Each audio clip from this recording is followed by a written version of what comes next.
မြန်မာလူမျိုးတွေကဆိုင်းမုတ်ထိုးပြီးတော့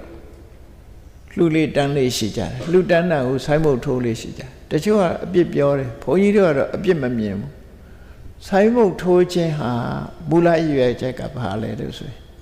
တာဓုခေါ်ဖို့အမျှဝေခြင်းသာဖြစ်တယ်နော်ဒါမှမဟုတ်ရှေးတုန်းကဆိုင်းမုတ်တွေမှာဘာပါတော့ဆိုရင်ဒါပြောက်နေသည့်အတွက်ကြောင့်လူတွေအဓိပ္ပာယ်ပါပြောက်နေကြတယ်နတ်လူတာဓုခေါ်စေသောဆိုပါတယ်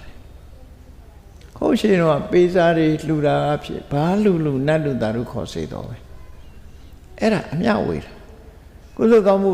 ကျောင်းတက်ကြီးဆောက်တယ်လှူတယ်ဖရာတစောင်းတွေဆောက်လှူတယ်မိသားစုဘသူကောင်းမှုပြီးရင်တာဓုခေါ်စေသောတကယ်ရည်ရွယ်ချက်သိမယ်ဆိုလို့ရှိရင်အများတာဓုခေါ်ဖို့ဆွေစဉ်မျိုးဆက်တာဓုခေါ်ဖို့အတွက်အမျှဝေခဲ့တယ်လို့သူပြောမှာဖြစ်တယ်ရှေးတုန်းကပကံခေတ်ကဖရာတွေမှာဆိုကြောက်စာထိုးပြီးတော့လှူခဲ့တာတွေကချိန်စာတွေတောင်ပါတယ်သူတို့ရဲ့ရွယ်ချက်တယ်ချိန်တာတော့ကောင်းတယ်လို့ပြောလို့မရ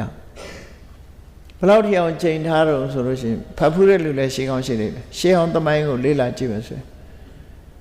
ငါလှုပ်ထားတဲ့ကောင်းမှုကိုငါကဲ့သို့ပြုစုဆောင်ရှောက်ခဲ့မယ်ဆိုရင်အဲ့ဒီပုဂ္ဂိုလ်ဟာငါနဲ့ထပ်ထူကောင်းကျိုးချမ်းသာရစေတည်းတဲ့နော်ငါရဲ့ကုသိုလ်ကောင်းမှုကိုပြက်လို့ပျက်စီးလုပ်တဲ့ပုဂ္ဂိုလ်သည်မဟာအဝိစီငရဲမှာခံစေတည်းအရိမတယဖျားနဲ့မကြုံရစေတည်းမဖိုးရစေတည်းဟောချိန်စာတွေတိုက်သွားတာရှိအဲ့လိုတော့မတိုက်ကြနဲ့ပေါ့မကောင်းနော်